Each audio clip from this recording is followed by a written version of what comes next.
இந்த பாட்டை இன்னொரு வாட்டி போட முடியுமா?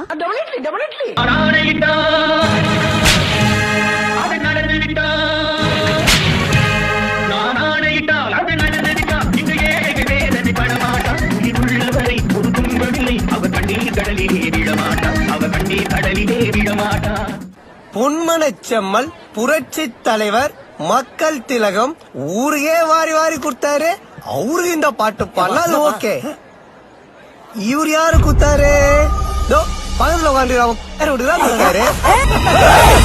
மாடல அந்த பக்கம் போய் ஓட்டுக்கடா போங்கடா. அப்புறம் வேற என்னமோ சொன்னீங்க? கொடுத்து கொடுத்து சிவந்த கை, கொடுத்து கொடுத்து சிவந்த கரங்கள் எந்த கரங்கள்? அண்ணா கொள்கை காக்கும் எங்கள் புரட்சி தலைவர் கரங்களே. கொடுத்து கொடுத்து சிவந்த கை. நான் கோயில குங்குமம் குத்துறா? கோயில குங்குமம் குத்துந்தாரு.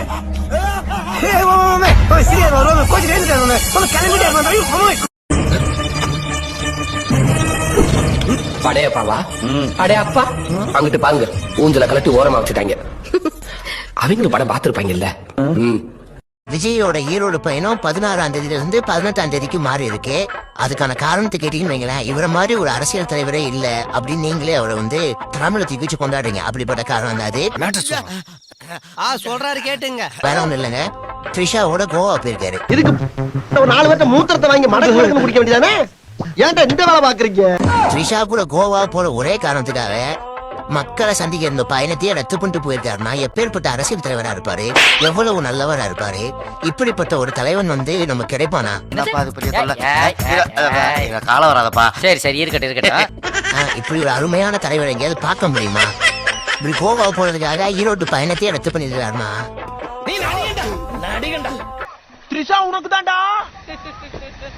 இரும்பு லாரிகள் எப்படி அடுத்தவர்களின் பாரத்தை சுமந்து கொண்டு கடினமான மலைகளை கடக்கிறதோ, அதே போல இரும்பு மனிதர் நம் தலைவர் தளபதியின் தமிழகத்தின் மலைகளை சுமந்து அவற்றை தீர்க்க புறப்படுகிறார்.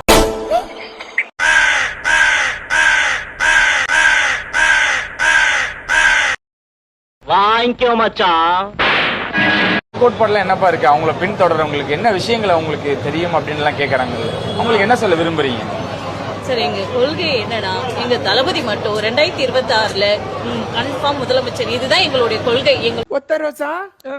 பிள்ளைய ரொம்ப அற்புதமா வளர்த்திருக்கமா. உங்களுக்கு இந்த கொள்கை கோட்பாடுலாம் தெரியலன்னு ஒரு விமர்சனம் வைக்கிறாங்களா? அவங்களுக்கு நீங்க என்ன பதில் சொல்றீங்க? கொள்கை கோட்பாட்டு வைக்கிறாங்க தான், ஆனா எங்களுக்கு கொள்கை கோட்பாட்டை பத்தி எங்களுக்கு ஒண்ணுமே தெரியாது.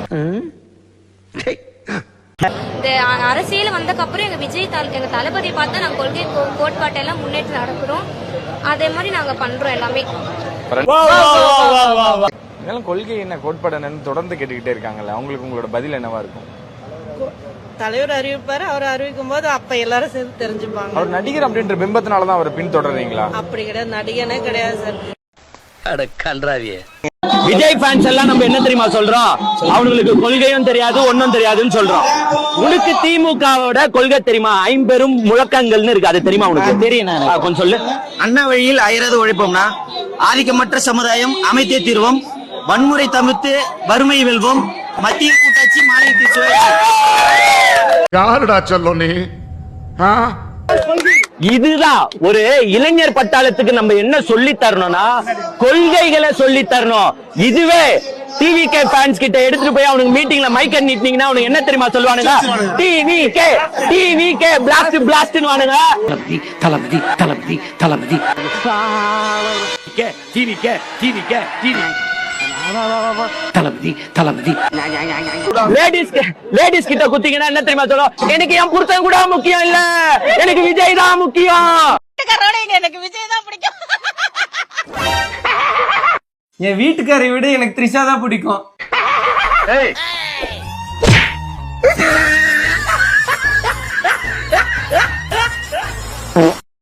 இத பத்தியா 365 நாளைக்கு டீட்டெயிலா ஷெட்யூல் போட்டு இதுல வச்சிருக்கேன்.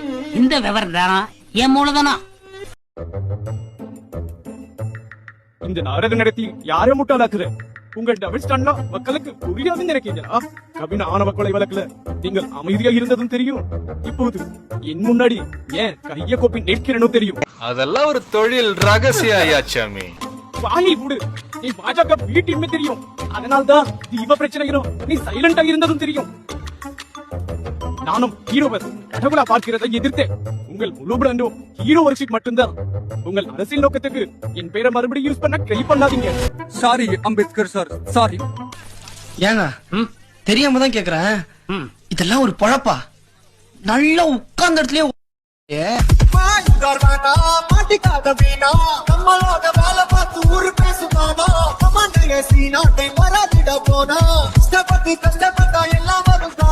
What bro, it's very wrong bro. Ration கடை இருக்கா இல்லையா? கேட்ட சொல்லு முதலியா இழிக்கிற. பாண்டிச்சேரியில ரேஷன் கார்டு இருக்கு, ரேஷன் கடை உண்மையிலேயே இல்ல. ரேஷன் கடை எல்லாம் பாண்டிச்சேரியில இருக்கு. இங்க ஒரு சரஸ்வதி வரிசை ஒண்ணு இருக்கு, இங்க சிவகாந்த சோழன் இருக்கு, பணப்பேட்டில் ஒரு 3 நாள் இருக்கு. தலைவர் பேசிய பிறகுதான் பாண்டிச்சேரியில இப்படி ஒரு பிரச்சனை இருக்குன்றதே எனக்கு இப்பதான் தெரியும்.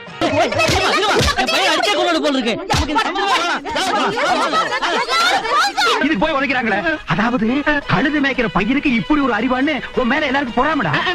நீ சொன்ன வாக்கியத்தை தஞ்சாவூர் கோயில் கல்வெட்டுல வெட்டி வச்சிட்டு பக்கத்திலேயே நீ உட்கார்ந்துக்க. உனக்கு பின்னால வர சந்ததிகள் அதை பார்த்து படிச்சு தெளிவா நடந்துக்கும். பேர் ஆனந்த் தான். அந்த புசின்றீங்களா, அது எதுக்கு? ஏங்க புசிங்கன்னா எல்லாருக்கும் பிடிக்குங்க. ஓ அப்படியா விஷயம்?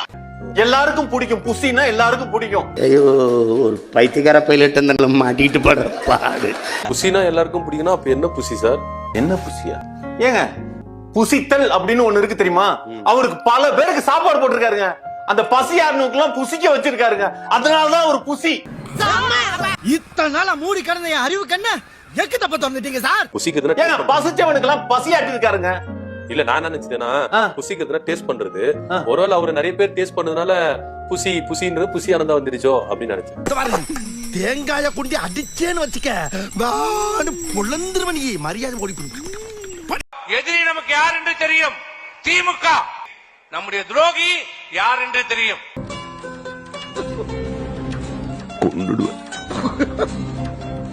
நம்மோடே உறவாடி நம்மை கெடுப்பவர்களிடம் தான் நாம் ஜாக்கிரதையாக இருக்க வேண்டும். சில அரசியல் புரோக்கர்கள் இருக்கிறார்கள். அவன் என்ன பத்தி சொல்றான், இதுக்கெல்லாம் நான் வைக்கப்பட மாட்டேன். அவர்களிடம் நாம் ஜாக்கிரதையாக இருக்க வேண்டும். அவர்களை நாம் இடம் கண்டு கொள்ள வேண்டும். எனக்கு எதிரிங்க வெளியே இல்லடா, கூடவே இருக்கீங்க. எந்த பிராமண எதிர்ப்பை கட்டி நீ திராவிட இருப்பை கட்டினியோ, அதே பிராமண கடப்பாறை கொண்டு இந்த பாலடைஞ்ச கட்டடத்தை நான் இடிக்கிறேன். பார்த்து பார்ப்பன மேடையில் போய் பார்ப்பனர்களுடைய மனதை குளிர்வித்து நக்கி பிழைப்பதற்காக பாரதியை பற்றிய உண்மைகளை எல்லாம் மறைச்சிட்டு அங்க போய் துதிப்பாடி இருக்கான் சீமான். சரியான பொழுதுபோக்கு. நேர்மையாளர்னா பாரதியை கொண்டு பெரியார வீழ்த்து, நீ சொல்லக்கூடிய உவேசாவை கொண்டு பெரியார வீழ்த்து, இன்னும் பார்ப்பன லிஸ்ட் பெருசா எடுத்துக்கோ, அத்தனை பேர்த்தையும் கொண்டு வந்து நீ முடிச்சா பெரியார வீழ்த்து. நீங்க எதுவுமே சாத்தியம் கிடையாதுங்க. நீங்க பெரியாருக்கு எதிராக இவன் கொண்டு வர்றான் பாத்தீங்களா? இவங்க யாருமே இயக்கம் கட்டியவர்கள் கிடையாது. ரொம்ப ஆட்டாடுற, இதுல சோகங்கள் வேற. அப்போ எல்லாரையும் சமமாக பார்ப்பான் பைத்தியக்காரனு. அதனால அவன் பார்ப்பான். அதான்டா சொல்றேன். அப்புறம் ஏதாவது வாயில நல்லா வந்துரும். இதெல்லாம் என்ன நியாயம்? அநியாயமா இல்ல? எல்லாம் உங்களுக்கு அடுக்குமா? பாப்பான் தூக்கி போடுற எலும்பு துண்டை நக்கி பிழைக்கணும்னு நினைக்கிறவங்க தான் இந்த தூத்துவான் அப்படின்னு பெரியார் சொல்லி இருக்கிறாரு. அது எவ்வளவு பெர்ஃபெக்ட்டா சீமானுக்கு பொருந்து இருப்பாரு. செருப்பு பிஞ்சிடும். அப்படிதான் நான் பேசுவேன். திருப்பரங்குன்றத்தில் தமிழர்களினுடைய உரிமை பறிக்கப்படும் பொழுது, முப்பாட்டன் முருகனுக்கு ஒரு பிரச்சனை வரும்பொழுது இவன் பார்ப்பன மேடையில போய் நின்று பல காட்டிட்டு இருக்கானா? இவன் யார்? பச்சை துரோகி. அவனுக்கு கிடைக்காதுடா, டார்க்கல்ல அழக்கூடாதா நண்பா.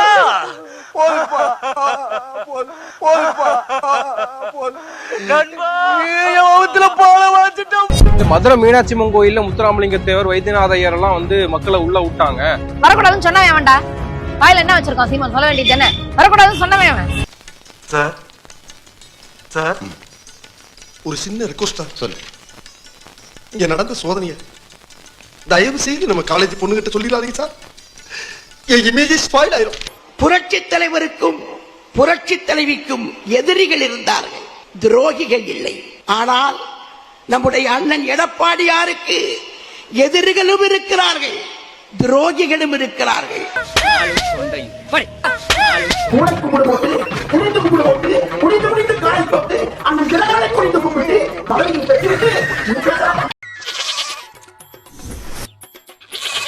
வரப்போகிற தேர்தலில் வென்று நம்முடைய அண்ணன் எடப்பாடியார் முதலமைச்சராக வருவது உறுதி.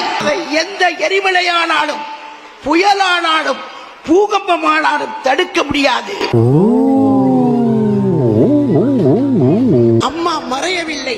அம்மாவின் ஆன்மா இதே மண்டபத்தில் அண்ணன் எடப்பாடியாரின் உருவத்திலே பார்த்து கொண்டிருக்கிறது. நம்முடைய ஒவ்வொரு அசைவையும் கவனித்துக் கொண்டிருக்கிறது. இன்னொரு அமைச்சர் பேசுறார், சட்டத்துறை மந்திரி பேசுறார், எடப்பாடி பழனிசாமி ஆளுமை இல்லை என்று. நல்லா தானே சொல்லிக்கார, இத வரவேறுங்க. எடப்பாடி பழனிசாமிக்கு ஆளுமை இருந்த காரணத்தினாலே தானே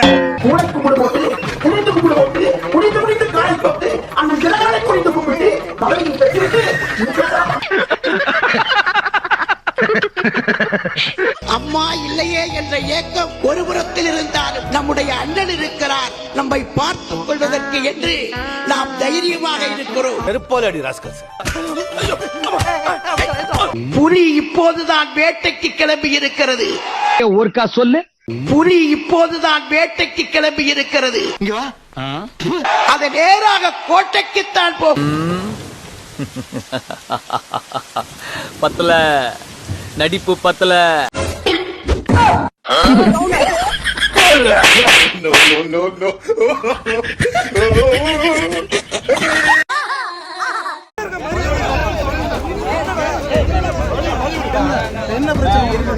என்ன பிரச்சனை? ஒண்ணு இந்த வீட்டுல அவன் இருக்கணும், இல்ல நான் இருக்கணும். நானே இருந்துக்கிறேன், அவர் வெளியே போ சொல்.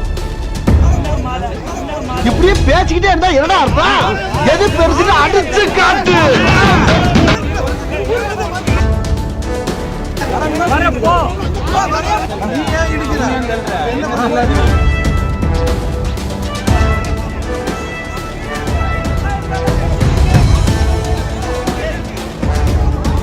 என்னம்மா நீங்க இப்படி பண்றீங்களாமா? யூசி புரூஸ், என்னுடைய ஃபாதர் கனடாவுல பெரிய ட்ரம்ஸ் பிளேயர். அவர் வாசிக்க ஆரம்பிச்சாருன்னா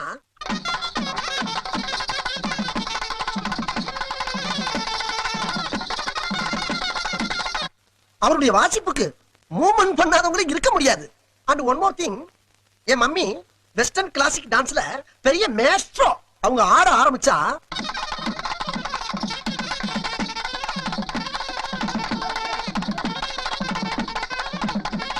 என் ஃபாதர் வாசிக்க, என் மம்மி ஆட, நானும் எங்க அண்ணன் உட்கார்ந்து வேடிக்கை பார்க்க ஒரே கூத்தா இருக்கும்.